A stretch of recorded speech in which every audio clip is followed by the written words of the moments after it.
दोस्तों, आज social media पर मैंने एक पोस्ट देखा। ये पोस्ट मेरे आंखों के सामने से बस ऐसे ही गुजरा और मैंने इसे पढ़ लिया। पढ़ने के बाद मैं कई घंटे तक सोचती रही। सोच सोच कर मैंने क्या सोचा ये तो मैं आपको आगे बताऊंगी, लेकिन पहले यही बता देती हूँ कि उस पोस्ट में आखिर क्या था जिसको लेकर मैं इतना सोच रही थी।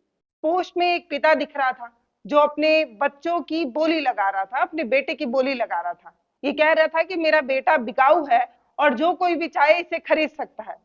पिता सिर्फ ये बोल नहीं रहा था, एक तख्ती पर उसने ये लिखा भी था और प्रॉपर बच्चे के गले में टांग दिया था।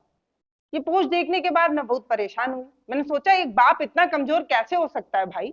एक पिता पिता अपने बच्चे की बोली कैसे लगा सकता है। दोस्तों, इस पूरे वीडियो में मैं पिता की जगह बाप कहना ज्यादा पसंद करूंगी, क्योंकि इसमें मैं सहज अनुभव करती हूँ। मुझे लगता है कि आप इस बात को समझ पाएंगे। तो चलिए बात को आगे बढ़ाते हैं। एक बाप अपनी पूरी जिंदगी में कितनी मेहनत करता है, नहीं? रोज सुबह उठता है, देर शाम काम करके घर लौट कर आता है, अपनी जिंदगी के न जाने कितने साल निकाल देता है, काम करते करते निकाल देता है ताकि बच्चे की जिंदगी बेहतर हो सके, बच्चा अच्छी पढ़ाई लिखाई कर सके, बिटिया के अच्छे घर में शादी हो सके। ये सब तो एक बाप ही करता है ना। और ये बाप कैसा है जो अपने बेटे की बोली लगा रहा है? ऐसा बाप कैसे हो सकता है? और भाई अपने बच्चे की बोली क्यों लगा रहा है? मैं यही सोच रही थी और लगातार मैं सोचे ही जा रही थी। एक बाप तभी खुश होता है जब उसका परिवार खुश होता है। एक बाप के चेहरे पर मुस्कान तभी आती है जब उसका परिवार खिलखिलाता है। अपनी पूरी जिंदगी के न जाने कितने साल गवा देता है, कमर तोड़ मेहनत करता है, और वो सिर्फ इसलिए करता है ताकि उसका परिवार खुश हो सके, उसके परिवार में जो बच्चे हैं वो बेहतर जिंदगी पा सके। इसीलिए तो इतने साल गंवाता है ना। फिर ये कैसा बाप है जो अपने जिंदा होते हुए भी अपने बच्चे की बोली लगा रहा है और कह रहा है कि मेरा बच्चा बिकाऊ है, इसे आप खरीद लीजिए। मैंने तो पिता के बारे में जितना कुछ भी सुना है ना, मैंने ये सुना है कि एक बाप कभी कमजोर नहीं पड़ता जब बात बेटे पर आ जाए। वो कुछ भी कर सकता है, लेकिन वो कभी नहीं टूट सकता जब बात परिवार पर आ जाए। तो ये कैसा बाप है जो अपने बच्चे को बेचने के लिए कह रहा है और खुद वहां बैठा हुआ है और कह रहा है कि मेरे बच्चे को ले जाओ, 8 लाख रुपए में ले जाओ, 8 नहीं है तो 6 ही लाख में ले जाओ। ये कौन है जो बोली लगा रहा है और बोली में कॉम्प्रोमाइज करने को भी तैयार है? कोई 8 ना दे पाए तो 6 में भी अपने बच्चे को बेच देगा। ये कैसा बाप है भाई? दोस्तों, हमने अपनी जिंदगी में न जाने कितने ऐसे बापों को देखा होगा। मुझे लगता है आप ये वीडियो देख रहे हैं, उसमें से भी न जाने कितने ऐसे बाप होंगे जो खुद अपनी जिंदगी में इतनी मेहनत कर रहे होंगे। रोज सुबह दिन चढ़ने पर निकलते हैं घर से और देर शाम को थक हार कर भाग कर वापस जब घर लौटते हैं तो उनके चेहरे पर जो कुछ भी सिकन होती है वो बच्चे के मुस्कुराहट के साथ खत्म हो जाती है। दिन भर भागते दौड़ते अपनी जिंदगी के न जाने कितने साल परिवार को देने वाले बापों को आपने जरूर देखा होगा, हर सुबह देखा होगा। और मुझे लगता है कि उनके इस संघर्ष को शायद आपने कभी नोटिस नहीं किया होगा। क्यों? क्योंकि ये काम रोज ही होता है। एक पिता जो अपनी जिंदगी में संघर्ष करता है उस पर कोई सोचता भी है क्या? नहीं। लेकिन मैं सोच रही थी। क्यों? क्योंकि मुझे ये बात हजम नहीं हो रही थी कि एक पिता जो अपने बेटे की बोली लगा रहा है, आखिर वो क्यों ऐसा कर रहा है? यही मैं बार बार सोच रही थी। मैं यही सोच रही थी कि एक बाप बैठा हुआ है, अपने बच्चे के गले में तख्ती लगाया हुआ है, तख्ती पर उसने लिखा हुआ है कि बेटा बिकाऊ है। अरे भाई, वो जब ये तख्ती गले पर लगाया उससे पहले उसने अपने आप को खत्म करने के बारे में क्यों नहीं सोचा? क्योंकि कहते हैं कि एक बेटा जो होता है वो एक बाप की बुढ़ापे की लाठी होता है। तो ये भरी जवानी में ये बाप अपने बच्चे की बोली क्यों लगा रहा है? सच में समझ आने वाली बात नहीं है, क्योंकि अपने सिस्टम में तो भैया ऐसा नहीं है कि एक बेटे को एक बाप बेच दे। और इसके इस पूरी कहानी में सिर्फ बाप अकेला नहीं था, बाप के साथ साथ उसका पूरा परिवार था। बाप के बगल में बैठी एक माँ और एक छोटी बहन थी। पूरा परिवार जो है वो यही कह रहा था कि बेटा बिकाऊ है और मेरे बेटे को ले जाइए।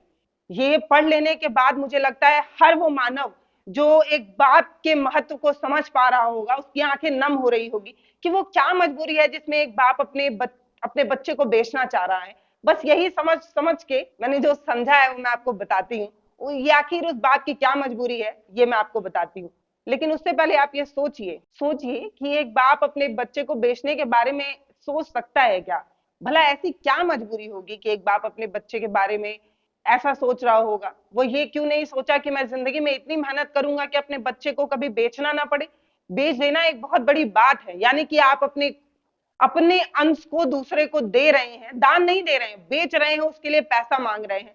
सच में आखिर क्या ऐसी कहानी है, क्या मजबूरी है, ये मैं आपको बताती हूँ। अलीगढ़ का महुआ खेड़ा थाना क्षेत्र है, उसके पास कोई एक स्कूल है, मीरा स्कूल, उसी के पास में रहने वाला ये परिवार है, जिसमें परिवार के मुखिया है राजकुमार। हाँ, वही बाप जो अपने बच्चे की बोली लगा रहा है, उस बाप का नाम है राजकुमार, और वो अपने बच्चे को बेचना चाहता है। गले में तख्ती लगाकर वो शख्स अपने बच्चे के साथ बैठकर पता है क्या बोला, उसके शब्द मैं बता रही हूँ, उस बाप ने ये कहा कि मेरा बेटा बिकाऊ है, और ये कहकर वो फूट कर रो देता है। वो ये बोलता है कि मैं अपने बच्चे को बेचना चाहता हूँ, और ये कहकर वो सिसकियां लेकर ये कहता है कि अगर 8 लाख ना हो तो 6 लाख में ही मेरे बच्चे को ले जाइए, मैं अपने बच्चे को बेचना चाहता हूँ। इतना ही राजकुमार ने कहा था कि पूरा परिवार फपक कर रोने लगता है। क्या बाप, क्या माँ, क्या वो छोटी बहन जिसकी उम्र इतनी भी नहीं है कि वो इस सब चीजों को समझ पाए, लेकिन पूरा परिवार सिसकियां लेकर रोने लगता है। फिर लोगों ने पूछा कि ऐसा क्या हो गया, ऐसी क्या मजबूरी है कि तुम अपने बच्चे को बेचना चाहते हो, क्या बात है, बताओ। तब राजकुमार भरी आंखों से ये बताता है कि वो बुरी तरीके से कर्ज में डूब गया है, इसलिए उसके पास कोई और रास्ता नहीं, इसलिए वो अपने बच्चे को कुछ लाख में बेचना चाहता है। 6 लाख, 8 लाख, जितनी भी बोली लग जाए उतने में बेचना चाहता है। फिर मैंने सोचा, भाई इतना कर्ज लिया ही क्यों, और अगर ले लिया तो खुद कमाओ खुद भरो, बच्चे को क्यों बेच रहे हो। कर्ज तुम लो और बच्चे पर जुल्म ढाओ, बच्चे को बेचो, ये कोई बात थोड़ी हुई। फिर राजकुमार ये कहता है कि मैं इस तरीके का कोई कर्ज लेना नहीं चाहता था, मैंने एक प्रॉपर्टी खरीदी थी, कुछ नामजद लोगों से मैंने पैसा उधार लिया था, मगर जिनसे मैंने उधार लिया वही मेरे साथ धोखा कर दिए, वही मेरे साथ हेरा फेरी कर दिए। अब वो लोग मुझ पर दबाव बना रहे हैं, पैसा वसूल करने का दबाव बना रहे हैं, और मेरे पास एक फूटी कौड़ी भी नहीं कि मैं उन्हें दे सकूं। मेरे पास मेरे दो ये धन है जिसमें से मैं अपने बेटे को बेचना चाहता हूं। अब मैं इसको बेचूंगा और उससे जो पैसा मिलेगा उससे मैं इनका कर्ज भी चुकाऊंगा और अपनी बिटिया को पढ़ाऊंगा और अपनी बिटिया की शादी करूंगा। राजकुमार भरी आंखों से ये कहते हैं कि मेरे साथ धोखाधड़ी हुई है, जिसकी वजह से मैं कर्जदार बन गया हूं। अब मेरे पास मेरे परिवार को पालने और पोसने के लिए कोई रास्ता समझ में नहीं आ रहा, इसीलिए आज मैं चौराहे पर खड़े होकर अपने बच्चे की बोली लगा रहा हूँ। इसीलिए मैं अपने पूरे परिवार यानी कि मेरी पत्नी, मेरे दो मासूम बच्चों के संग मैं चौराहे पर बैठकर अपने बच्चों की बोली लगा लगा रहा हूँ। शख्स ने खुद अपने गले में जो तख्ती पहनी थी, अपने बच्चे को जो तख्ती पहनाई थी, वो सब पढ़ लेने के बाद एक आम इंसान का गला रूठ जाता है। वो ये कहता है, राजकुमार ये कहता है कि मेरे साथ धोखाधड़ी ना हुई होती तो आज मैं कर्ज से लदा ना होता, और आज मेरी स्थिति ये ना होती कि मैं अपने परिवार को पालने पोसने में असमर्थ हो जाता, एक चौराहे पर बैठकर अपने बच्चे की बोली लगाता। दोस्तों, भावुक करने वाली बात तो थी, लेकिन मैं फिर से सोच रही थी कि भाई प्रॉपर्टी के लिए कर्ज ले लेना, कर्ज में डूब जाना, फिर बच्चे को बेचना सही है क्या? ये बात समझ में आने वाली है क्या? भाई गलती आप कर रहे हैं, आपने कर्ज लिया हुआ था, उसके बाद सोल्यूशन के लिए आप अपने कलेजे के टुकड़े की बोली लगा रहे हैं, उसको बेचना चाहते हैं, लेकिन गले की तख्ती पर लिखा हुआ वो शब्द आपको भावुक करता है, जिसमें एक बाप खुद कलम से ये लिख रहा है कि मेरा बेटा बिकाऊ है और मैं इसे बेचना चाहता हूं। बस इतना ही था, जिसको पढ़ने के बाद हर बार मैं और ज्यादा सोचने पर मजबूर हो रही थी। ये थोड़ी बात थोड़ी होती है कि एक बाप अपने बच्चे को बेचने के लिए चौराहे पर खड़े होकर ये कहे कि मेरे बच्चे को खरीद लो। क्यों?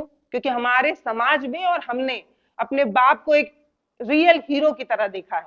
अगर ये जिंदगी कोई मूवी है तो इसमें हीरो तो कभी हार ही नहीं सकता, और अगर हीरो हारता है तो मतलब समझिए कि फिल्म फ्लॉप है। तो ये कौन ऐसा शख्स है जिसने खुद ही स्क्रिप्ट लिखी है और ये खुद ही कह रहा है कि मैं हार रहा हूं? तो भैया रियल हीरो अगर हार जाए तो फिल्म फ्लॉप ही समझिए। राजकुमार जब ये कह रहा था कि मैं चाहता हूं कि अगर मेरा बेटा बिक जाए तो उससे 6-8 लाख रुपए आ जाएंगे, अगर कोई इसको खरीद लेता है तो 6 या 8 लाख रुपए दे देगा, कम से कम इतने में मेरी छोटी बिटिया की पढ़ाई हो सकेगी, मैं उसकी शादी कर पाऊंगा और अपने परिवार वालों को पाल पोस पाऊंगा, इतना तो मैं कर सकता हूँ। राजकुमार ये कहते हैं। फिर राजकुमार ये आरोप भी लगाते हैं कि जब वो पुलिस के पास गए थे तो पुलिस ने उनकी कोई मदद नहीं की थी, इसके बाद उनको एक ही चीज समझ में आई, वो ये आखिरी कदम था जो उन्होंने उठा लिया। भरे समाज में अपने खुद के ऊपर कीचड़ मारने वाले राजकुमार, जो अपने बेटे की बोली इसलिए लगा रहे थे, क्यों? क्योंकि वो अपनी बच्ची को पढ़ा सके। ये बात एक बाप बहुत अच्छे से समझ सकता है। आगे बताती हूँ ये मैं क्यों कह रही हूँ। सबसे पहले मैं चाहती हूँ कि आप ये जानिए कि पुलिस ने क्या कहा। डीएसपी विशाल चौधरी ने कहा कि महुआ खेड़ा थाना क्षेत्र इलाके में एक परिवार रोड पर बैठा हुआ है और अपने बच्चे को बेचने का मामला जो है वो उन्हें पता है, उनके संज्ञान में है। इस पर आगे वो कहते हैं कि इस मामले की जानकारी हमें है, हम पता लगाने की कोशिश कर रहे थे कि आखिर ऐसा क्यों है। फिर उन्होंने बताया कि दो लोगों के बीच में पैसे का लेन देन था जिसको लेकर विवाद था। दोनों पक्षों से मैंने बात की है और थाने बुलाकर जो है वो समझौता करा दिया है। दोस्तों, पुलिस की तरफ से ये कहना कि समझौता करा दिया है, मेरे जहन में बार बार गूंजने लगा। समझौता हो गया? कैसा समझौता?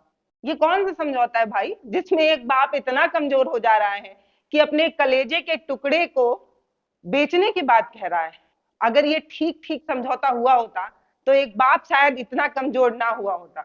जो कमजोर है, जो बेबस है, जो लाचार है, उसके साथ कभी न्याय हुआ है क्या? वो कभी जीत पाया है क्या? ये सुनने में बहुत अच्छा लगता है कि एक आम इंसान ने ये प्रसिद्धि पा ली, लेकिन ऐसा होता नहीं है रियल लाइफ में, ये सबको पता है। आम इंसान की सुनता ही कौन है भाई, चाहे वो पुलिस हो, अफसर हो, सिस्टम हो, कोई भी हो। फिर मैं यही सोच रही थी कि अगर उनके पास बेटी ना होती तो शायद वो आज चौराहे पर अपने बेटे को बेचने के लिए ना कह रहे होते। समाज में कुछ ऐसे भेड़िए हैं ना जो अभी कन्या पूजा में कन्या की पूजा किए होंगे, लड़कियों की आरती उतारे होंगे। एक बाप की बेबसी देखिए कि उसकी लड़की को कोई नोच कर खा ना जाए, इसीलिए वो अपने बेटे को बेचने को तैयार है और बेटी को नहीं। बस 1 मिनट ही लगेंगे, ये गिद्ध, ये भेड़िए जो कन्या पूजा में कन्या की आरती उतारते हैं, 1 मिनट भी सोचने का समय नहीं लेंगे। वो कन्या के साथ क्या कुछ कर सकते हैं वो एक बाप ही समझ सकता है। वाह रे सिस्टम, यही सोच रही थी। फिर मैंने सोचा कि एक बाप इतना मजबूर है जो अपने बेटे को बेच रहा है, इसमें मैं क्या कर सकती हूँ? एक बाप के पास बेटी ना होती तो वो इतना मजबूर ना होता, ये मैं सोच रही थी। फिर मैंने थोड़ी देर सिस्टम को सोचा, सिस्टम के बारे में सोचा। फिर मैंने ये देखा कि सिस्टम के आगे टूटते कई ऐसे आम परिवार हैं, उसमें एक परिवार ये भी है।